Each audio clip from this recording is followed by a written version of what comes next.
হকের পথে থাকতে গিয়া আমার রাস্তায় যদি কারো মৃত্যু হয়ে যায়, আল্লাহ বলেছেন তোমরা তাদেরকে মৃত্যু বলো না, বরং আমি আল্লাহ বলতেছি তারা চিরজীবন লাভ করেছে। আল্লাহ কোরআনে বলেন, ওয়ালা তাকুলু লিমান ইউকতালু ফি সাবিলিল্লাহি আমওয়াতুন বাল আহইয়াউ ওয়ালাকিন লা তাশউরুন। ভালো মানুষকে জেলে বন্ধে রাখেন, দিন দিন তার জনপ্রিয়তা বাইরে যাবে। আর খারাপ মানুষকে জেলে বন্দি রাখেন, জনগণ দিন দিন তাকে ভুলে যাবে। আমার কথা কি বুঝলেন? ইমানের দাবিতে বাংলার চিত্র খেয়াল করেন। ভালো মানুষকে যদি অন্যায়ভাবে আপনি বন্দি করে রাখেন, আগে যদি তার মাহফিলে 50,000 লোক হতো, এখন ছাড়ে দিয়ে দেখেন 5 লক্ষ মানুষ হবে। কি বুঝতেছেন ইমান কি কয়? বাদান হকের পথে থাকতে হবে। এতে আপনার ঠিকানা দুনিয়াতে কোথায় হবে এই চিন্তা করা যাবে না, কিন্তু মরার সঙ্গে সঙ্গে আল্লাহ আপনাকে জান্নাত দিয়া দিবে। আল্লাহ কোরআনে বললেন, ইন্নাল্লাযীনা ক্বালু রাব্বুনাল্লাহু সুম্মা ইসতাকাম আলাস্তু বিরাব্বিকুম, কই আমি আল্লাহ তোমাদের প্রশ্ন করেছিলাম রূহের জগতে, তোমরা বালা বলে আমাকে রব বলে স্বীকার করেছো। এরপর আমি আল্লাহ তোমাদের রুহুকে দুনিয়াতে মুসলমানের ঘরে কবুল করলাম। মুসলমানের ঘরে তোমরা জন্ম নিয়ে দুনিয়ার জীবনে তোমরা কিছু হায়াত পাইলা। সে হায়াত পাওয়ার পরে যখন দুনিয়া ছেড়ে কবরে আসবা, আসার পরে প্রথম প্রশ্নই আবার তোমাদেরকে করা হবে, মান রব্বুকা। কি উত্তর দিবা? দুনিয়াতে বাতিলের সঙ্গে আপোষ করে আপনি চলতেছেন, আর মরার পরে রব্বুকার আল্লাহ উত্তর দিবার পারবেন? জবান বন্ধ হয়ে যাবে রে। এই জন্য তো একটা গানে গানে কয়, সে যে কেন এলো না, কিছু ভালো লাগে না, কবরে আসুক। যদি ফুলগুলো হয় অভিমানে ঝরে যায়, যদি ফুলগুলো হয় অভিমানে ঝরে যায়, আমি মালা গেথে বলো কারে পরাবো, সে যে কেন এলো না, কিছু ভালো লাগে না, কবরে আসুক তারে আমি মজা দেখাবো। কি মনে করতেছেন? এই জন্য আল্লাহ বলতেছেন, ইমানদারেরা তোমাদের 1 নম্বর আমল হচ্ছে আত্মাকুল্লাহ, ভয় করতে হবে আল্লাহকে। আল্লাহকে ভয় করতে গেলে, আল্লাহর ভয় কলিজার মধ্যে সব সময় রাখতে গেলে হাক্কা তুকাতিহি, নিয়ম মতো যথাযথ ভয় করা লাগবে। এই ভয় করতে গেলে এই বাংলাদেশে সেরকম ভয় আর করার সুযোগ নাই। কারণ যুবক ছেলেদের দিকে তাকান, তারা এমন পর্যায়ে পৌঁছে গেছে, এমন পর্যায়ে পৌঁছে গেছে, স্বয়ং জিবরাইল যদি এখানে ওয়াজ করে আর যুবকেরা যদি ওয়াজ শোনে, তারপরেও এরা ভালো হবে না। কারণ 3 টাচ মোবাইল পাওয়ার পরে আমাদের প্রত্যেকটা যুবক নষ্টের দ্বার প্রান্তে ধরে, কোন কথা ঠিক কি না? এত নষ্ট হয়ে গেছে। খালি যুবকের কথা বলবো কেন, ছোট ছোট বাচ্চারাই যে বসে আছে আমার কাছে, হুজুর পানি ফোড়া দেন, কান্দে খালি। পানি ফোড়া দিলাম, কান্না বন্ধ হয় না। তেল ফোড়া দিলাম, কান্না বন্ধ হয় না। একদিন ওর মা রাগ করে বলতেছে, দোয়ার মধ্যে আর বরকত নেই। 1-1 মাস পরে বললাম, খবর কি? আর কান্দে না। কোন দোয়ায় কাম হলো? কয় না, ওর বাপ একটা মোবাইল কিনে দিছে। যখনই কান্দে চালু করে দেয় আর কান্দে না। 1 বছরের বাচ্চাকে কান্না থামাচ্ছে মোবাইলের গেম দিয়ে। ই বড় হলে কি মাল হবি রে, কি মাল হবি? আয় আয়। এই সমস্ত যুবকদেরকে আমাদের পানসা ওয়াজ দিয়ে ভালো করা যাবে না, আল্লাহর কোরআনের হক ওয়াজ লাগবে। জোরে কোন কথা ঠিক কি না? আল্লাহর বান্দার একটু মনোযোগ দিয়ে শুনবেন। সুন্দর কিছু যদি আমরা করবার চাই, তাহলে সুন্দর একটা পরিবেশ লাগবে। মুসলমান সন্তান জন্ম দিয়ে হিন্দুর বাড়িতে যদি লালন পালন করতে দেয়, 10 বছর পরে মুসলমান তার সন্তান ফেরত নিছে, কিন্তু সন্তান ভগবান ভগবান জিকির করতেছে। কারণ জন্ম মুসলমান দিলে কি হবে, হিন্দুর পরিবেশে বড় হয়েছে। আবার হিন্দু জন্ম দিয়ে মুসলমানের ঘরে লালন পালন করতে দিছে, 10 বছর পরে হিন্দু তার সন্তানকে ফেরত দিছে, সন্তান আল্লাহ আল্লাহ জিকির করতেছে। কারণ হিন্দু জন্ম দিলে কি হবে, সন্তান মুসলমানের পরিবেশে বড় হয়েছে। বর্তমানে আমাদের বাংলাদেশে যেই পরিবেশ চলতেছে, এটা হিন্দু না মুসলমানের পরিবেশ বোঝা বড় মুশকিল। এই পরিবেশে আত্তাকুল্লাহ, আল্লাহর ভয় আমরা কেমনে আনবো? সিঙ্গার কেন্দ্রীয় মসজিদে যদি জোহরের নামাজ পড়বার চাই, আর আমার পায়ে যদি 2000 টাকার জুতিয়া থাকে, আমি মসজিদের দরজায় জুতা খোলার সময় কিন্তু আমার মন বলবে চোর আছে, চোর আছে, চোর আছে। আমি জুতা খুলে হাতত নিয়ে মসজিদে ঢুকতেছি, মুয়াজ্জিন বলে কার ভয়? আল্লাহর ভয়। আল্লাহর ভয় তো জুতা কেন? তখন বলতেছে চোরের ভয়। ফেরেশতা বলতেছে আল্লাহ, এই লোকের অন্তরে দুটো ভয় আছে, একটা হলো চোরের ভয়, একটা হলো তোমার ভয়। কোন ভয় আগে? আল্লাহ কয় জুতা তুলছে কখন? কয় আগে। তাহলে আগে চোরের ভয় করছে, তারপরে আমার ঘরে ঢুকতেছে আমার ভয়। আগে করলো চোরের ভয়, তারপরে করলো আল্লাহর ভয়। এর নামাজ কোনোদিন কবুল হবে না।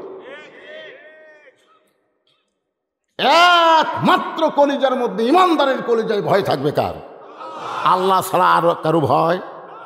কিন্তু আমাদের দেশে আমরা বর্তমানে চোর, ডাকাত, বাটপার, জালেম এদের ভয় বেশি করতেছি। জোরে কোন কথা কন না করে ভাই? সব সময় জালিমের ভয়, জুলুম করবে, চোরের ভয়, চুরি করবে, ডাকাতের ভয়, রাস্তা ছানবে। আমি একটা ওয়াজ করে বাড়ি যাওয়ার সময় ওই উমরপুর থেকে যখন আমি ওই হাটকড়ি দিয়া পাঁচের দিকে যাওয়ার চাই, আমি খালি ভয় করে আল্লাহ কোন জায়গা ডাকাত, কোন ডানরা? আল্লাহ কয় আমার ভয় নেই, তোর কলি ডাকাত ডাকাত করতেছি। তাহলে আত্তাকুল্লাহ ডিগ্রি অর্জন যদি আমরা করতে চাই, সুন্দর একটা পরিবেশ লাগবে। সুন্দর একটা পরিবেশ যদি তৈরি করতে চাই, সুন্দর একটা সমাজ লাগবে। সুন্দর একটা সমাজ যদি আমরা বানাবার চাই, সুন্দর একটা রাষ্ট্র লাগবে। সুন্দর একটা রাষ্ট্র যদি আমরা তৈরি করতে চাই আল্লাহর ভয়ের জন্যে, তাহলে মানুষের তৈরি আইন দেওয়া হবে না, আমার আল্লাহর কোরআনের আইন চালু করা লাগবে। ধরে কোন ঠিক কিনা? এই কোরআনের আইন যখন চালু হবে, তখন মানুষ কেমন হবে, মানুষের চরিত্র কেমন হবে, মানুষের কথাবার্তা কেমন হবে, বোঝানোর জন্য একটু সামান্য ইশারা দিচ্ছে আপনাদের, মনোযোগ দিয়ে শুনবেন। মরুভূমির ভিতরে গভীর রাত্রে হযরত ওমর কাঁদতেছে। অর্ধ পৃথিবীর খলিফা মরুভূমির ভিতরে কান্দে। আবু যর গিফারি পিছনে গিয়া বলতেছে, আমির আল মুমিনিন, এই গভীর রাত্রে সবাই ঘুমায় গেছে, কারণে আপনাকে খুঁজতেছি, কিন্তু আপনি কেন মরুভূমির মধ্যে কান্দেন? ওমর বলে, আবু যর, অতীতের কথা বারবার আমার মনে হয়, যে অতীতের কথা মনে হয় আমার চোখের পানি দর দর করে পড়তেছে, অতীতের কথা মনে করতেছে। ওমর বলে, আবু যর, প্রত্যেকটা মুসলমানকে, প্রত্যেকটা ইমানদারকে অতীতের কথা মনে করতে হবে, ভবিষ্যতের চিন্তা করা লাগবে। বর্তমানে কি হনুরে এইটা চিন্তা করা যাবে না। তোমার অতীত কেমন ছিল, ভবিষ্যতে তোমার কি হবে, এই চিন্তা যদি মুসলমানের কলিজায় থাকে, ওই মুসলমানের কলিজায় কেবলমাত্র ভয় হবে আল্লাহ। 5 তলা বিল্ডিংয়ে উঠে 1.5 লাখ টাকার খাটে 12,000 টাকার কম্বল গাওয়াত দেয়, রাত 9টার সময় বলতেছে আমার বাড়ি, আমার ঘর, আমার নামাইকে। বর্তমান আমি কি রে, আমার বাড়ি, আমার ঘর, আমার নামাইকে, এই কথা বলে শুতিছে। রাত 3টার সময় একটা ভূমিকম্প আছে। ধরে কোন কি কম্প? 9টার সময় কি কইল? বর্তমান। 9টার সময় কি বর্তমান, আর 3টা হলো ভবিষ্যৎ। আমাক নামাইকে 3টা ভবিষ্যতে। সে মহিলাদেরকে কিভাবে তৈরি করতেছে। আর কলেজে যায় দেখেন, সামনে 14ই ফেব্রুয়ারি আসতেছে,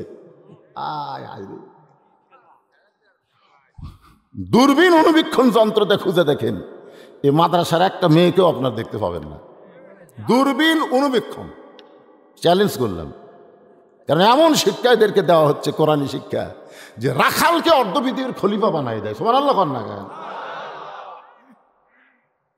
জুমার দিনে কাতি মাসে 2 কুত্তা প্রেম করতেছে মসজিদের বারান্দার সামনে।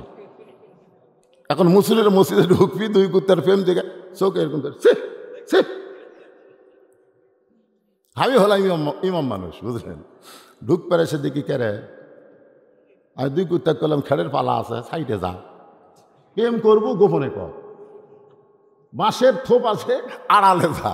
দুই কুত্তা তো কথা কর পারে না, কি আমার দিকে চখ লেগে চাই আছে, এইরকম চাই থেকে মনে হয় আমার বলতে যে হুজুর খালি আমরাই জোড়া লাগছি। 14ই ফেব্রুয়ারি আসুক, দেখবেন আপনারা, আপনাকে জাতিরাও জোড়া লাগবে।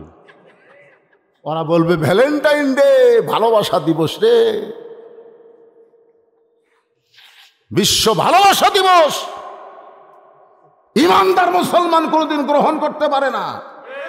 ইমানদার মুসলমানের দিবস ভালোবাসা সব সময়। আল্লাহ কোরআনে বলেছেন নবীকে লক্ষ্য করে, নবী ঘরের মধ্যে বসে আছেন, ইতিমধ্যে উম্মাহাতুল মুমিনিন মা আয়েশা ঘরে আইছে। আল্লাহ রাসূল সঙ্গে সঙ্গে দাঁড়িয়ে গেলেন, দরজা বন্ধ করলেন, জানলা বন্ধ করলেন। উম্মাহাতুল মুমিনিন মা আয়েশা থরথর করে কাঁপতেছে। রাসূল বলে, আয়েশা কাঁপো কেন? আপনার জুতার পরশে আল্লাহর আরশ ধন্য হয়ে গেছে হুজুর, যদি কোনো বেয়াদবি করে ফেলি এই জন্যে আমার দেহ কাঁপতেছে।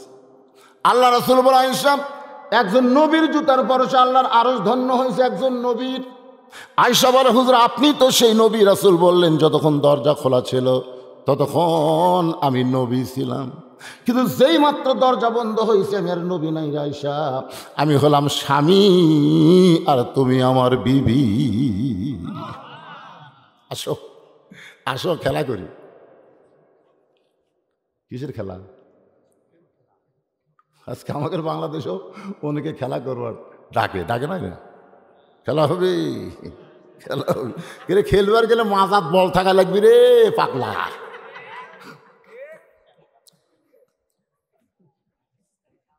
মা আয়েশা দৌড়ে এসে নবীর বুকের মধ্যে ঝাঁপ মারলেন, সুবহানাল্লাহ।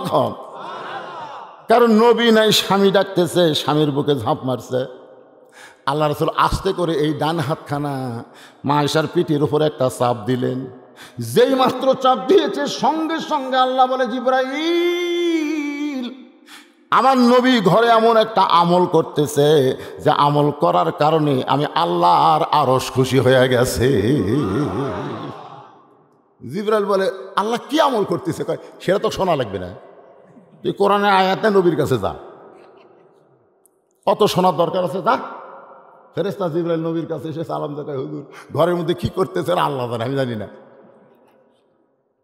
নবী চমকে উঠছে। আয়েশা কয়, হুজুর চমকে উঠছেন কেন? জিবরাইল। আচ্ছা, হ্যাঁ হায় হায় হায়, এই সময় জিবরাইল, এই মজার সময়? রাসূল কয়, আয়েশা মজা তো হবেই, স্বামী স্ত্রীর মজা, জান্নাতের নিয়ামত, জোরে কোন সুবহানাল্লাহ। দরজা জানলা বন্ধ করে মজা লিচ্ছে পাগলারা, এ পার্কত বসে, কলেজ ভার্সিটিতে বসে মজা নেওয়া যাবি না, জোরে কোন কথা ঠিক। নিজের বউকে আদর করতে গেলে দরজা জানলা বন্ধ করা লাগবে। আর কাতি মাসে কুত্তারা, কাতি মাসে কুত্তা যেটি সেটি লাগে। কোরআনে আয়াত আল্লাহ বলে দিলেন, হুন্না লিবাসুল লাকুম ওয়া আনতুম লিবাসুল লাহুন্না। ভালোবাসা 14ই ফেব্রুয়ারি না, ভালোবাসা মুসলমানের স্বামী স্ত্রীর সব সময়। সুবহানাল্লাহ, জোরে কোন। একটু মনোযোগ দিয়ে শুনতে হবে। ওমর ফারুক, আল্লাহ রাসূলের হাদিস, রাসূল বলেছেন যে ফজরের নামাজের পরে যারা নিয়মিত সূরা মুলুক তেলাওয়াত করবে, কোন সূরা? সূরা মুলক যারা তেলাওয়াত করবে, ওই ব্যক্তি যখন মারা যাবে কবরে কাফন পরে তাকে রাখা হবে, কিন্তু কাফনের উপরে আল্লাহ তাআলা এই সূরা মুলুক একটা চাদর পরাইয়া দিবে। সূরা মুলুক যেই দেহের চাদর হবে, ওই দেহে কবরের কোনো আযাব স্পর্শ করবে না। চিন্তা করে দেখেন, সূরা মুলুক, যেই সূরা মুলকের প্রথমে আল্লাহ বললেন, তাবারাকাল্লাযী বিয়াদিহিল মুলকু ওয়া হুয়া আলা কুল্লি শাইইন কাদির। হজ করছেন তো কোন সনে? 14।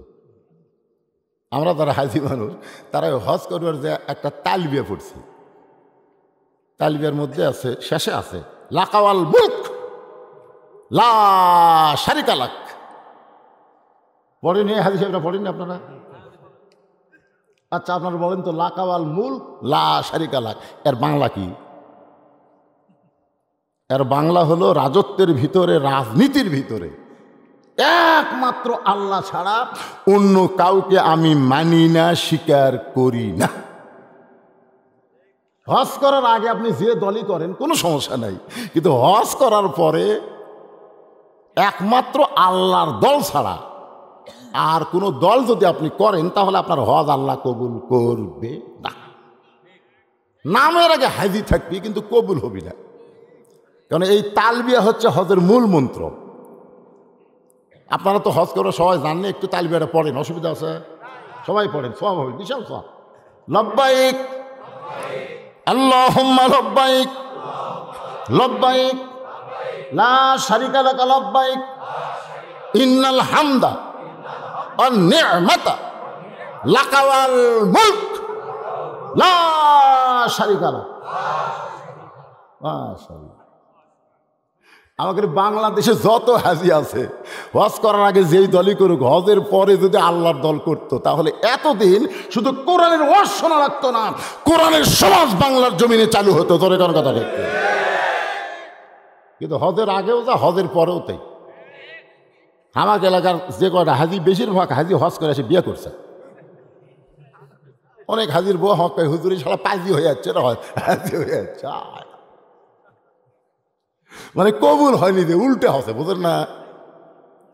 কি মন খারাপ করতেছেন? ওমর ফারুক সূরা মুলুক তেলাওয়াত করতে করতে আল্লাযী খালাকাল মাউতা ওয়াল হায়াতা লিয়াবলুয়াকুম আইয়ুকুম আহসানু আমালান ওয়া হুয়াল আজিজুল গফুর। আল্লাহর কোরআনের তেলাওয়াত করে ওমর ফারুক চিন্তায় পড়ে গেলেন। মৃত্যুর হায়াতকে আল্লাহ সৃষ্টি করেছে পরীক্ষা করার জন্যে। আল্লাহর কোরআন যখন দুনিয়াতে চালু হবে তখন পরীক্ষাটা কেমন হবে, এই পরীক্ষা করার জন্য হযরত ওমর ছদ্মবেশে মদিনার অলি গলি ঘুরতেছেন, অলি গলি ঘুরতেছেন শুধুমাত্র আল্লাহর কোরআনকে দেখার জন্য। সুবহানাল্লাহ বলেন। আমরা সারা জীবন শুধু কোরআন শুনে গেলাম, কোরআন তো দেখতে পেলাম না। কারণ বাংলাদেশে আকডম বাগডম ঘোড়াডম সাজে ঢাকঢোল লোক ঝাঁঝর বাজে, এই মিথ্যা শিক্ষা দেওয়ার জন্য সরকার হাজার হাজার কোটি টাকা বাজেট করে।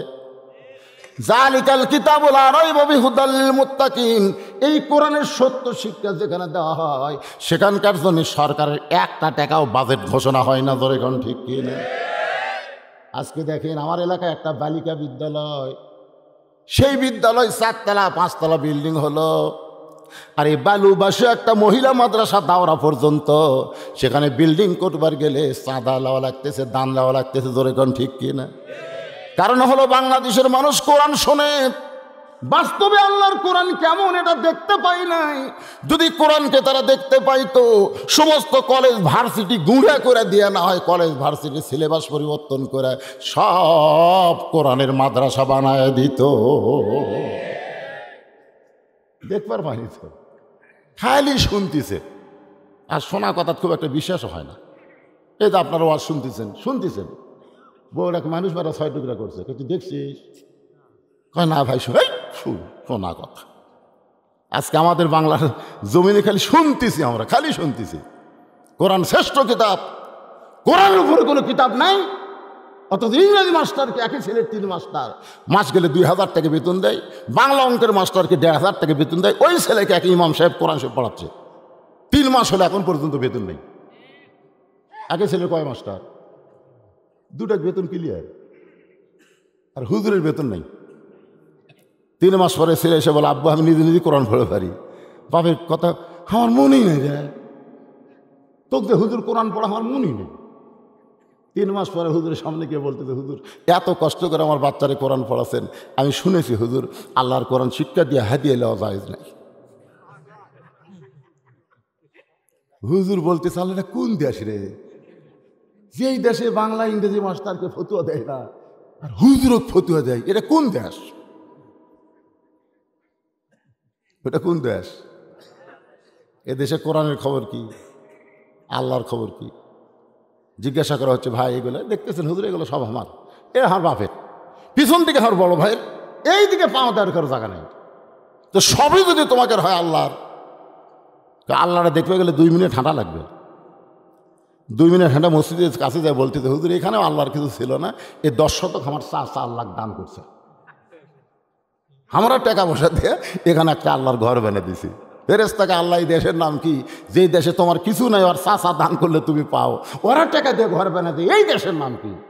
আল্লাহ বলতেছে ওটাই হলো জালিমের বাংলাদেশ। ওই দেশে আমি আল্লাহর চাইতে গরিব কেউ নাই, ওই দেশে আমার কোরআনের চাইতে গরিব কোনো শিক্ষা নাই। জোরে কথা কন না কেন, কথা কন না কেন? 4 তলা 5 তলা 7 তলা বিল্ডিং বানাচ্ছে, কোনোদিন 1 টাকা মানুষের কাছে দান চায়নি। যাবে আমার 3 তলা জাঁটকে কেন রে, আজকে মাইকলা রাস্তার বসমো। আল্লাহর বান্দারা 2টা বস্তা সিমেন্ট দাও বাবা, আমার বিল্ডিং আটকে গেছে। এই ভিক্ষা কেউ করে নাই, কিন্তু নবীর ঘর আল্লাহর ঘরের জন্য আমরা ভিক্ষা করতেছি। আমরা জনগণকে বুঝাই দিচ্ছি আল্লাহর চাইতে গরিব কেউ নাই। একটু মনোযোগ দিয়ে শুনতে হবে। ওমর ফারুক 2 পাহাড়ের মাঝখানে বিস্তীর্ণ মরুভূমি, ওই মরুভূমির ভিতরে কোরআন দেখার জন্য একজন মানুষকে পাইলেন। সেই মানুষটা হলো উট দুম্বার রাখাল। ওমর ফারুক রাখালকে সালাম দিয়ে বললেন, রাখাল ভাই আমার পেটে ক্ষুধা লাগছে, আমি উটের 1 পেয়ালা দুধ চাই। রাখাল মুচকি মুচকি হাসতেছে। ওমর ফারুক বলে, রাখাল হাসতেছো কেন? বলে, হাসার কারণ হলো তুমি আমাকে যতই সালাম দাও, তুমি যতই উটের দুধ চাও, তোমাকে দিবার পারবো না। ওমর ফারুক বললে, কি শর্তে তুমি আমাকে দুধ দিবা? রাখাল বললেন, শর্ত হলো আগে তোমার পরিচয় দাও। ওমর ফারুক চিন্তায় পড়ে গেলেন, আমি অর্ধ পৃথিবীর খলিফা হইয়া ছদ্মবেশ ধারণ করেছি, এখন পরিচয় দিলে তো গুমুর ফাঁস হয়ে যাবে, আমি কি পরিচয় দিব? আল্লাহর কোরআন সামনে এসে বলে, ওমর রাখাল যখন তোমার পরিচয় চাইছে, তুমি আসল পরিচয় দাও। তোমার আসল পরিচয় হলো মিল্লাতা আবিকুম ইব্রাহিম ওয়া সাম্মাকুমুল মুসলিমিন। আজকের যে আলোচনা হচ্ছে লা তামুতুন্না ইল্লা ওয়া আনতুম মুসলিমুন, মুসলমান না হয়ে মরো না। মুসলমান হয়ে যদি আমরা মরতে চাই, তাহলে এমপি পরিচয় দিলে হবে না, মন্ত্রী পরিচয় দিলে হবে না, মৌলানা পরিচয় দিলে হবে না, হাজি পরিচয় দিলে হবে না, মেয়র পরিচয় দিলে হবে না। আমাদের পরিচয় দিতে হবে আমরা মুসলমান। আমাদের আসল পরিচয় কি? যাই বলতেছেন না তাই কিন্তু বিপদে পড়ে গেলেন। আর একবার চান্স নেই। এই মুসলমান বলতে তার জবান খুলবি না, ওই মরার সময় বেঈমান হয়ে মরবি। তাছাড়া আল্লাহ কেন বললেন মরিস না রে, মরিস না যতক্ষণ মুসলমান না হবে? এই জন্য সবাই একটু গলা খাকারে দেন। আমাদের আসল পরিচয় কি? এই মুসলমান পরিচয় আমাদের দেওয়ার জন্য যিনি আমাদের আদি পিতা, তার নাম হলো হজরত ইব্রাহিম। ওমর ফারুক বলে, রাখাল আমার পরিচয় যখন জানতে চাচ্ছ, তাহলে আমি একজন মুসলমান। রাখাল মুচকি মুচকি হাসে। ওমর ফারুক বলে, আবার হাসি কিসের? রাখাল বলে, আসল না নকল? মুসলমান তো বহু হবে, অনেক মুসলমান ওয়াজ শুনবে, কিন্তু ফজরের নামাজ পড়বি না, এইরকম মুসলমান আছে না নাই? অনেক মুসলমান বলে, আমার দয়াল বাবার দরবারেতে কেউ ফিরে না খালি হাতে। আপনার বলেন তো, এরা কি আসল মুসলমান না ভেজাল মুসলমান? আল্লাহ রাসূল বলেছে, লা সলাতা লা দীনা, যার নামাজ নাই তার কোনো ধর্মই নেই। এখন একজন লাভ, হুজুর আমি কি জুম্মা নামাজ পড়ি না? ওরে বাবা, 5 ওয়াক্ত পড়ে না, জুম্মা পড়ে। আল্লাহ তাআলা হাসরের ময়দানে এক সময় বলবে, যারা শুধু জুম্মার নামাজ পড়ছো তাদেরকে আমি জান্নাত দিলাম, যাও। তখন জুম্মার নামাজ পড়লে ওরা খুশি হবে, যাকে 5 ওয়াক্ত পড়িনি, খালি জুম্মা পড়ে জান্নাত। মারবে দৌড় জান্নাতের কাছে, যাই দেখবে বিশাল একটা তালা ঝুলানো আছে। তো বলবে, আল্লাহ আপনি এখন জান্নাত দিলেন, কিন্তু দরজার তালা কেন? আল্লাহ বলে, চাবি তোদের কাছে আছে, খুঁজে দেখ। তখন চাবি খুঁজে দেখবে একটা চাবি আছে, চাবি আছে, ওই চাবি তালার মধ্যে ঢুকছে কিন্তু ঘোরে না। আল্লাহ, তালার মধ্যে চাবি ঢুকলো, ঘোরে না কেন? আল্লাহ বলতেছে দেখতো তোর চাবি 5টা দাগ আছে। তখন দেখে না আল্লাহ দাগ নেই। কে রে, 5 ওয়াক্ত মানে 5টা দাগ রে, ভিতরে তালার মধ্যে 5টা দাগ আছে, দাগে দাগে মিল পড়লে কুট্টুস করে খুলবি। তখন কয় আল্লাহ আমাদের তো 5 ওয়াক্ত নাই, খালি জুম্মা আছে। আল্লাহ কয় তাহলে জান্নাত দেখ। খালি দেখে আমি ঢুকবার পারল না। এই জন্য আমি বলতেছি যারা শুধু জুম্মা নামাজ পড়তেছেন এরা জান্নাত দেখবার পাবেন, কিন্তু ঢুকবার পারবেন? জোরে কোন পারবেন? হ্যাঁ, এখন যারা 5 ওয়াক্ত নামাজ পড়ে না এরা হলো বেসাল মুসলমান। ওমর ফারুক বলতেছে রাখাল মুসলমান তো মুসলমান, এর মধ্যে আসল নকল কি? রাখাল বলতেছে আসল মুসলমান যারা হবে তারা চাওয়ার ব্যাপারে সতর্ক থাকবে। তুমি যদি আসল মুসলমান হও, তুমি দুধ চাইলা কার কাছ? ওমর ফারুক চোখের পানি বের করে বলে আল্লাহ, তোমার কোরআন যখন দুনিয়াতে চালু হবে তখন ওমর ফারুক যদি ভুল করে একটা রাখাল পর্যন্ত ভুল ধরবার পারবে।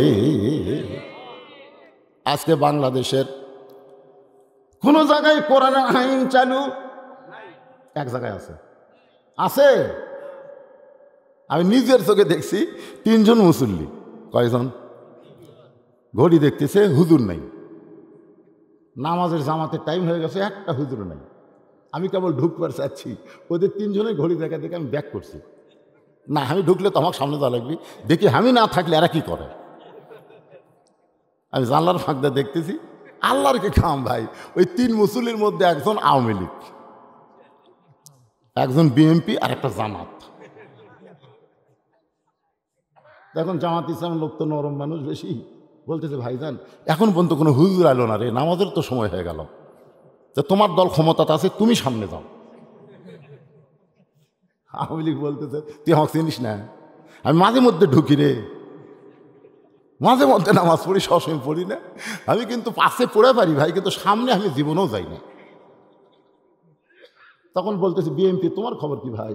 ভাই খুব বেশি ভালো আকামত পারি ভাই, কিন্তু সামনে আমি যাই না। জামাত ইসলাম বলতেছে কে ইমামতি করবি? আওয়ামী লীগ বল তুই সামনে না। জামার সামনে যা বলতেছে ভাই আপনাদের নিয়ত করবেন, নিয়তের মধ্যে কি বলবেন? একটি যাইতো বিহাজাল রাজাকার না ইমাম। আরে পাগল, তুই বাইরের কথা ভিতরে কোষ করে, তুই রাজাকার, আমি আওয়ামী লীগ, ওই বিএনপি হলো বাইরের কথা, আর ভিতরের কথা আমরা 3 ভাই একসঙ্গে জামাত করবার চাই। আজও বাংলাদেশে আল্লাহর ঘরে আল্লাহর আইন চলতেছে, জোরে কোন কথা ঠিক কিনা? আজও চলতেছে। কি জন্য আল্লাহর ঘরে আল্লাহর আইন চলে? সব দলের মুসলমান বিশ্বাস করে আল্লাহর ঘর মসজিদ। যেদিন বিশ্বাস করবে শুধু মসজিদ আল্লাহর ঘর না, গোটা বাংলাদেশও আল্লাহর, সেদিন শুধু মসজিদে আল্লাহর আইন চলবে না, গোটা বাংলাদেশে আল্লাহর আইন চলবে।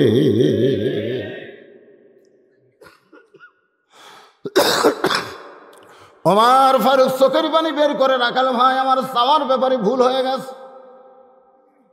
রাখাল বলতেছে তুমি কার কাছে দুধ চাইছা? ওমর ফারুক বলতেছে আমার চাওয়ার ব্যাপারে ভুল হয়ে গেছে। রাখাল বলতেছে ভুলটা যখন স্বীকার করেছ তাহলে আল্লাহ তোমাকে তওবা করার সুযোগ দিবে। সুবহানাল্লাহ কর না কেন? কারণ ভুল স্বীকার করলে তওবা কি করবেন? খাবেন? আমার গরম পানি আছে, কিছুক্ষণ পর ঠিক হয়ে যাবে ইনশাল্লাহ। অসুবিধা হচ্ছে খুব? আমার কথা বুঝতে সমস্যা হচ্ছে? আচ্ছা, এবার রাখাল ওমর ফারুককে বলতেছে তওবা পড়ার সুযোগ আছে। ওমর ফারুক বললেন রাখাল ভাই ঠিক আছে আমি তওবা পড়তেছি। রাখাল মুচকে মুচকে হাসে। ওমরকে আবার হাসো কেন? বলে হাসার কারণ হলো তুমি মূর্খ মানুষ, তুমি তওবা কেমনি করবা? ওমর ফারুক চমকে উঠছে, আমার মধ্যে মূর্খামির কি দেখলে? রাখাল কয় যে চাওয়ার ব্যাপারে সতর্ক হয় না সে দুনিয়ার সবচাইতে বড় মূর্খ। তোমার মধ্যে যদি কোরআনের জ্ঞান থাকতো একজনের কাছেই চাইতা ইয়া কানা বুধু ইয়া খানাস্তাই। মূর্খ মূর্খ যেটি সেটি চাই। আলপনা দরবার শরীফে আমি অনেক মূর্খকে দেখছি, আলেম মানুষ তারপর মূর্খ। বাবা বাবা আমরা বড় বিপদে পড়েছিল। ফেরেশতা কয়, দুই ঘাড়ের ফেরেশতা বিরক্ত হয়ে গেছে। এরা কিন্তু মাঝে মধ্যে বিরক্ত হয়। আল্লাহ বাদ দেয় তখন মানুষের কাছে চাই, ফেরেশতার বিরক্ত হবে না? এই শয়তানের কান্দত কি জন্য বসে রাখছেন আল্লাহ? ই তো বিনা হিসাবে জাহান্নামী। আপনার বাদ দেয় তারা মানুষের কাছে চায়, মাজারে চায়, বাবার কাছে চায়। একে পাওয়ার কোনো আক্কেল নাই। এরা হলো সবচাইতে বড় মূর্খ। জোরে কোন কথা ঠিক কিনা? রাখাল বলতেছে, তুমি আল্লাহ বাদ দিয়া আমার কাছে দুধ চাষা, তুমি ডাহা মূর্খ। তুমি তওবা কেমনে করবা? বড় আমি তওবা করাই, তুমি আমার সঙ্গে তওবা পড়ো।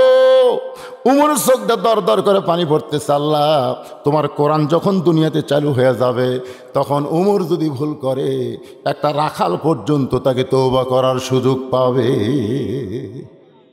যারা এশার নামাজ পড়েন নাই, আপনাদের মাঝে যারা এশার নামাজ পড়েন নাই, দুনিয়ার কোন আদালতে বিচার দিলাম না, আপনার বিবেকের আদালতে আমি বিচার দিলাম।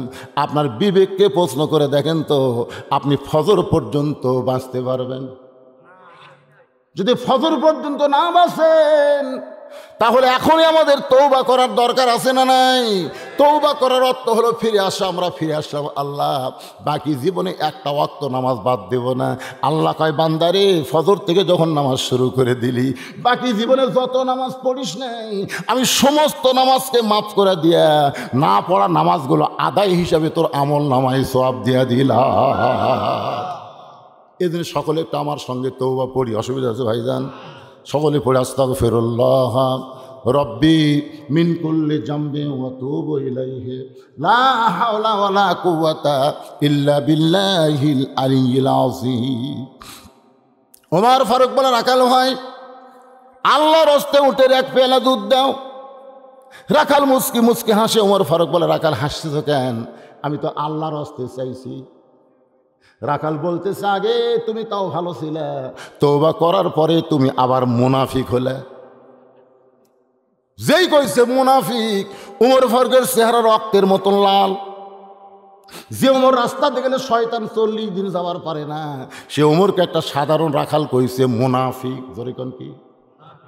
এই রাখাল, মুখে যা আসে তাই বলতেছে কেন? আমি মুনাফিক? রাখাল কই, এত এত কেন? লিমা তাকুলু মালা তাফালুন। তোমার কথার সাথে মনের মিল নেই। তুমি খেয়াল করে দেখো তো, আমি উটের মালিক। আমি তো উটের মালিক হইতাম, তুমি আমাকে রাখাল বললা কেন? আর যখন আমাকে রাখাল বলতেছো, তখন তোমার মন বলতেছে আমি উটের মালিক না। আর মালিক বাদ্দা রাখালের কাছে আল্লাহর হস্তে চাইলো, রাখাল দিবার পারবে না। যার প্রমাণ আমি নিজে বহু মাহফিলে বলে থাকি। টেস্ট থেকে কেবল নামছি, এক লোক দৌড়ে এসে হাতে 100 টাকা দিয়ে কয়, হুজুর দোয়া করেন। ঠিক 100 টাকা তো ভালোই লাগলো। পকেটে থুয়েই বললাম, কি দোয়া ভাই? কারণ বইয়ের বেটা বাচ্চা আছে, আল্লাহ যেন একটা পুত্র দেয়। যেই কইছে পুত্র দেয়, তখন তো আমি আমার খবর জানি। আমি 3টা মেয়ের বাপ। আমার দোয়া দিয়ে যদি পুত্র হয়, তা আল্লাহ আমার বউকে আগে একটা দিত। আমি পকেট থেকে 200 টাকা বের করে দিলাম। হুজুর দোয়া চাচ্ছি, টাকা কেন গেল? পাগলা, তুই তো জানিস না, প্রথম মেয়ে হওয়ার পরে তারপরে আরো 2টা মেয়ে আছে। এই 2টা মেয়ে আমি চাইনি রে। পেটত আসার পরে আমি বলছি, আল্লাহ একটা পুত্র দাও, আল্লাহ পুত্র দাও। তা আমার দোয়া দিয়ে যদি আমার বইয়ের পেটেটাই পুত্র না হয়, তোর বইয়ের হবে? তখন হুজুর, তার আমার টাকা আমার দেন, আপনি টাকা দিলেন। যে 100 টাকা দিয়েছি মারতেছি দৌড়। কোথায় যাবি? ভাই ওই হুজুরের কাছে যাবো, যার বেটা সওয়াল আছে। আমি হাত ধরে বললাম, কোনো হুজুরের কাছে না, কোনো পীরের কাছে না, কোনো বাবার কাছে না। সত্যই যদি পাওয়ার চাও, তাহলে মালিকের দরজায় ভিক্ষা চাও। রাখাল বলে, পথিক উমর ফারুককে বলতেস, সত্যি যদি উটের এক পেয়ালা দুধ চাও আল্লাহর রাস্তায়, তাহলে এখান থেকে 10 মাইল কষ্ট করো। মালিকের দরজা গিয়া বলো, মালিক তোমার রাখাল উট আর দুম্বা চড়াই, তুমি মালিক যদি হুকুম দাও, তাহলে রাখাল আল্লাহর রাস্তায় উটের এক পেয়ালা দুধ দিবে। ওমর ফারুক বলে, রাখাল এই মরুভূমি সূর্যের তাপের ভিতরে 10 মাইল কষ্ট করে যাবার চাই না, বরং তোমাকে 2টা টাকা দিলাম, এই 2টা টাকার বিনিময়ে তুমি উটের এক পেয়ালা দুধ দাও। রাখাল মুসকি মুসকি হাসে। ওমর ফারুক বলে, হাসতেছো কেন? বলে, হাসার কারণ হলো, তুমি কি হযরত ওমরকে চিনো? এই পথিক, তুমি কি হযরত ওমরকে চেনো? যদি হযরত ওমরকে চিনতা তাহলে এই বেসাইদা কথা তুমি বলতে পারতা না। জানো না রে পাগল, উমর আল্লাহর কোরআন দিয়ে রাষ্ট্র চলাই। উমরের গুপ্ত বাহিনী যদি দূর থেকে দেখ পারবাই, তুমি আমাকে 2 টাকা ঘুষ দিছো আর আমি মালিক বাদ দা তোমাকে উটের 1 পেলা দুধ দিলাম, তাহলে তোমাকেও ধরবে আমাকেও ধরবে। এই বুড়া বয়সে কি তুমি ধরা পড়বার চাও? ওমর ফারুক বলে রাখাল হয়, তাহলে চলো পাহাড়ের গুহার মধ্যে যাই। ওই গুহার মধ্যে গিয়ে দেওয়া নেওয়া করবো, ওমরের গুপ্ত বাহিনীও ধরতে পারবে না, তোমার মালিকও জানতে পারবে না। রাখাল চিল্লায় বলে, ভণ্ড তুমি, ভণ্ড তুমি, ভণ্ড। ওমর ফারুক বলে, রাখাল আমার মধ্যে ভণ্ডামির কি দেখলা? রাখাল বলে, পথিক ওই পাহাড়ের গুহার মধ্যে দেওয়া নেওয়া করলে হয়তো উমরের মালিক জানতে পারবে না, উমরের গুপ্ত বাহিনী ধরতে পারবে না, রাখালের মালিক জানতে পারবে না, কিন্তু রাখালের আল্লাহ সব কিছু দেখতে পায়। লিল্লাহে তাকবীর। ওমর ফারুক এক দৌড় মারছে, এক দৌড়ে পাহাড়ের পাদদেশে যায় নামাজ বিছায় 2 রাকাত সালাতুল শুকুর নামাজ পড়ে আল্লাহর কাছে বলতেছে, আল্লাহ তোমার কোরআনের এত পাওয়ার, তোমার কোরআন যখন সমাজের মধ্যে চালু থাকবে তখন মানুষ এত আল্লাহকে ভয় করবে, কেউ না দেখলেও আল্লাহ দেখতেছে, এই বিশ্বাস তার কলিজার মধ্যে আসবে। আত্তাকুল্লাহ হাক্কা তুকাতিহি, ভয় করো ভয় করার মতন। তাহলে চিন্তা করে দেখেন, কেউ না দেখলেও কে দেখতেছে? আরো জোরে কান। দাদা আছে, দাদা আছে। কি জন্য কষ্ট করে যাচ্ছেন দাদা? আপনি ভোট তো দিছি। দাদা কয় দাঁড়ে, তাহলে আমি যাই। কিছু যাওয়ার পরে বলতে, দাদিকে যান পাঠান না, ওটাও হয়ে গেছে। দাদা বলতেছে 3 বছর আগে তোর দাদি মরছে, কেমন হলো? এখন মরা মানুষের গুলো চলতেছে, একজনেরটা আর একজন মারতেছে, কেউ না দেখলেও কে দেখতেছে। কথা কন না কেন? ওই যে হাকামতুম বাইনান নাস আন তাহকুমু বিল আদল, আয়াতের ব্যাখ্যা পরে করতেছি। ভাই রে, এই দিন শেষ না, আরো দিন আছে। কথা কন না কেন? সেই দিন কি নিয়ে যাবে এই দিনের কাছে। একটু মনোযোগ দিয়ে কথাগুলো শুনবেন। ওমর ফারুক আল্লাহর কাছে কাঁদতেছে আর বলতেছে, আল্লাহ তোমার কোরআন এত সুন্দর, এতক্ষণ রাখালের মধ্যে ছদ্মবেশে যেটা দেখলাম, আমি রাখালকে দেখিনি, রাখালের ভিতরে তোমার কোরআন দেখতে পা। রাখাল পিছনে এসে বলতেছে, যতই কান্দো, যতই কান্দো, উটের দুধ আমি তোমাকে দিতে পারলাম না। ওমর ফারুক বলে, রাখাল ভাই, উটের দুধের আমার কিছুই দরকার নেই, আমি শুধু তোমার কাছে জানতে চাই, তুমি না দেখা আল্লাহকে কলিজার মধ্যে জায়গা দিয়া, কেউ না দেখলেও আল্লাহ দেখতেছে, এই বিশ্বাসে আল্লাহর কোরআন অনুযায়ী তুমি চলতেছ, এর বিনিময়ে তোমার চাহিদা কি?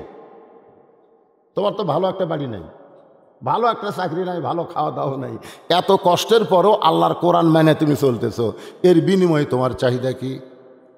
রাখাল চোখের পানি বের করলো, পথিক আমার চাহিদার খবর যদি নিবার চাও তাহলে শোনো, আমার চাহিদা হলো রব্বানা, সকলে বলেন রব্বানা আতিনা ফিদ দুনিয়া হাসানাতাও ওয়া ফিল আখিরাতি হাসানা ওয়া কিনা আযাবান্নার।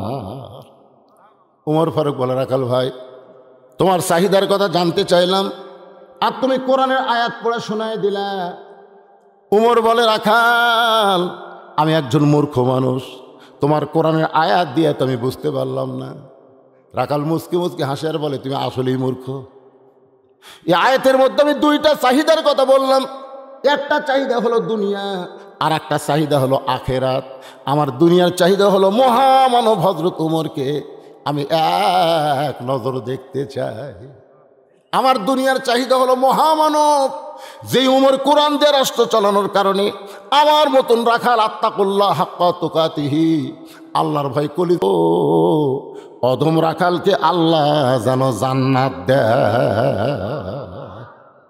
তাহলে রাখালের চাহিদা কয়টা? কথা বলতে কয়টা?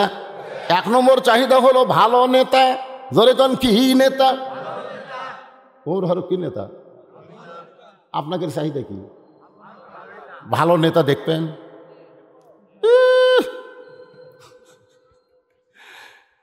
ভালো নেতা দেখবি রে এই পরিবেশে, যেই পরিবেশ চলতেছে এই পরিবেশে চোর ডাকাত নেতার আসরে দেখা যাবে। জোরে কথা কন না কেন, কথা কন না কেন? চোরের ভাই জুতে হাতত লিখছে আর ভালো নেতা দেখবি। রাখালের 1 নম্বর চাহিদা হলো মহামানব হযরত উমরকে দেখবার চাই। 2 নম্বর চাহিদা হলো মরে যাওয়ার পরে আল্লাহ যেন জান্নাত দেয়। সঙ্গে সঙ্গে হয়তো উমর দৌড়ে এসে রাখালের হাতটা আমার দিকে তাকান, এভাবে ধরে 3 বার চুমা খাস। রাখাল কয় পাগল নাকি, আমার ঘামা হাতে চুমা খেলে। ওমর ফারুক বলে, রাখাল তোমার 2 নম্বর চাহিদা আল্লাহ পুরো করছে, মরার সঙ্গে সঙ্গেই আল্লাহ তোমাকে জান্নাত দিয়ে বরণ করবে। দুনিয়ার মানুষ তোমাকে কবরে রাখবে, কিন্তু তোমার দেহ কবরে থাকলেও তোমার ভিতরে রুহকে আল্লাহ জান্নাত দিয়ে বরণ করবে। আপনারা তো সুবহানাল্লাহ করলেন, তো রাখাল সুবহানাল্লাহ কয় না। ওমর ফারুক সুবহানাল্লাহ, রাখাল কয় না। মরার পরে জান্নাত পাবো, এই বাকি কথা তো ভালোই কইলে, কিন্তু হযরত উমরকে 1 নজর দেখতে পাবো, এই কথা বলতে তোমার কোন জাকাত বাঁচায়? দুনিয়া হলো নগদ রে, আখেরাত হলো বাকি। টাকা দিল 10 বেশ তো ফসা ফস, এটা সবাই বলবার পারবে। টাকা দিল 20 বেশ তো দিয়ে দিস। 110,000 টাকা দান করছে, হুজুর বলে আল্লাহ আর বাবা দাদা 14 গোষ্ঠী জান্নাত দাও। যে দান করলো 10,000 টাকা, আল্লাহ রে জান্নাত দাও। আল্লাহ কয় পাগলা রে, সুদের 1 টাকা যে খায় সর্বনিম্ন পাপ হলো তার মায়ের সঙ্গে জিনা করা। এটা বলতেও শালা ঘৃণা লাগে।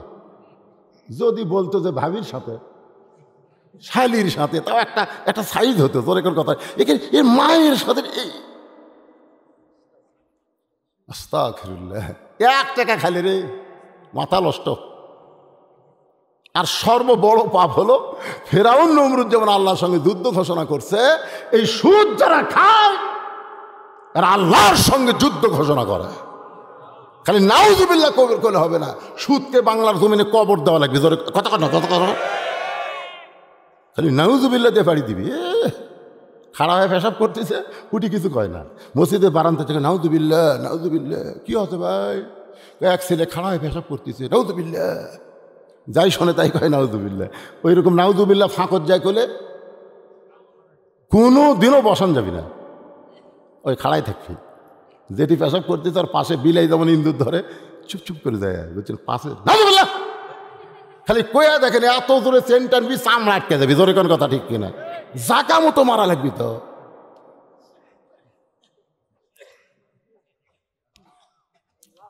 আল্লাহ রাসূলকে এক সাহাবী জিজ্ঞাসা করেছিল, ইয়া রাসূলুল্লাহ, এই সুদ যারা খায় এদের খবর কি? আল্লাহ রাসূল বললেন, তওবা করলেও আল্লাহ মাফ করবে না। সুদ যারা খায় এরা তওবা করলেও আল্লাহ মাফ করবে না। জিনা করলে, মানুষ খুন করলে, মদ পান করলে, এগুলো যদি কেউ না জানে তওবা করলে আল্লাহ মাফ করবে। কিন্তু সুদ, ইয়া রাসূলুল্লাহ, তাহলে এর বুদ্ধি কি?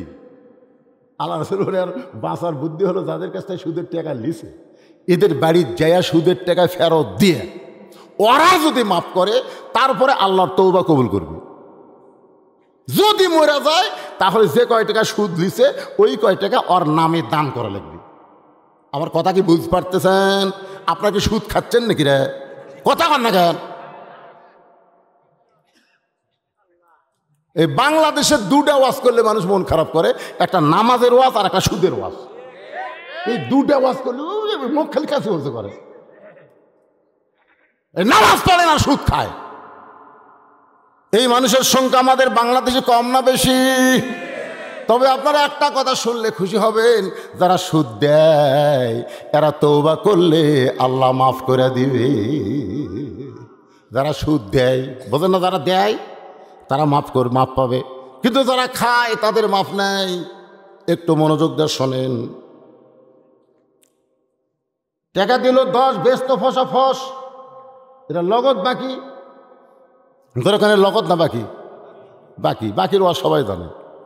মরে গেলে জান্নাত পাবো এটা তো সবাই জানে, কিন্তু হযরত উমরকে 1 নজর দেখতে পাবো, এই কথা বলতে তোমার কোন জাকাত বাঁচতেছে? ওমর ফারুক চিন্তায় পড়ে গেলেন, আমি যে উমর, এই কথা রাখালকে কেমনে বলবো যে রাখাল আমাকে তওবা পড়াছে? যে রাখাল আমাকে মুনাফিক কইছে, ভণ্ড কইছে, এখন যদি বলি আমি ওমর, বলাও সারা, রাখাল হার্ট ফেল করে মরাও সারা। কথা বুঝতে পারতেছেন না? কি পড়াছে তো পড়াছে, মুনাফিক কছে, ভণ্ড কছে। এখন যদি করে ভাই তুমি যে উমর দেখতে চাচ্ছ সেই উমর হামি রে, মানে বলাও সারা, হার্ট ফেল করাও সারা। উমর ফারুক চিন্তায় পড়ে গেলেন, আমি উমর এইটা কেমনে বলবো? এমন সময় আল্লাহর কোরআন সামনে এসে বলতেছেন, উদউ ইলা সাবিলি রাব্বিকা বিল হিকমাহ। ডাইরেক্ট যদি বলবার না পারো আমি উমর, এটা যদি ডাইরেক্ট বলবার না পারো তাহলে হিকমতের সাথে।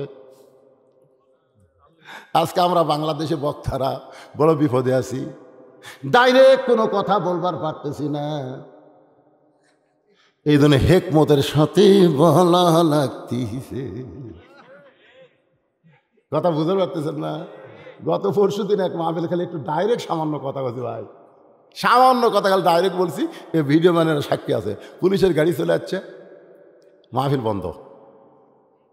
এই যে কাশতেছি না, যে কাশতেছি, ওরা আমার তেজের থেকে নেমেলে চলে গেছে, দিয়েছে হেঁটে লেগে গেছে 2 কিলো হেঁটে, আড়া জঙ্গল কিছু বুঝুনি, লিয়ে যে মোটর সাইকেলত করে ভাই, আমার গাঁৱত তো কাপড় চাপড় কিছু নেই, 15 কিলো রাস্তা লিয়ে যে এক পাম্পত থোছে। এই যে বাতাস লাগা লাগিছে, তাছাড়া 36 বছর ওয়াজ করতেছেন, ওয়াজ শুনতেছেন, আমার কাজ দেখছেন, কথা কয় না কেন, কাজ দেখছেন? হায় রে, চোখ দিয়ে পানি পড়তেছে। ওই 15 কিলো আমি হুন্ডাত গেছি, খালি কান্দিছি, যেটা কোন দেশ রে, এটা কোন দেশ? একটু কোরআনের হক কথা বললি, ও রে বাবা রে। আমি সেদিন থেকে নিয়ত করছি আর ডাইরেক্ট কোনো ওয়াজ করবো না, এখন যা করবো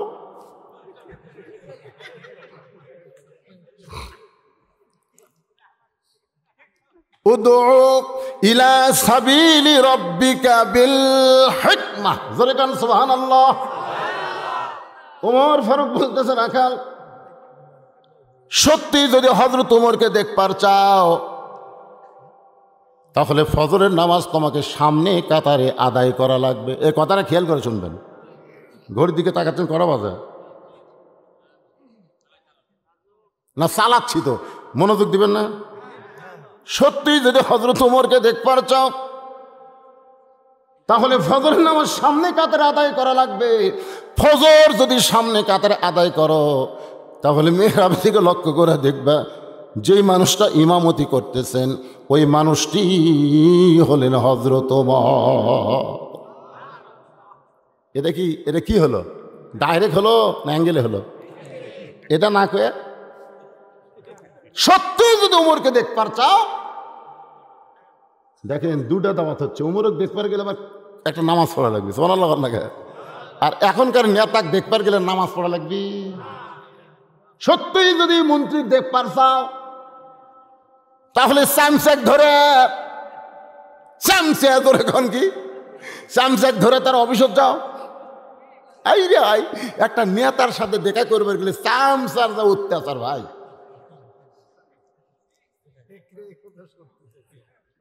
কি বুঝতে পারছেন না?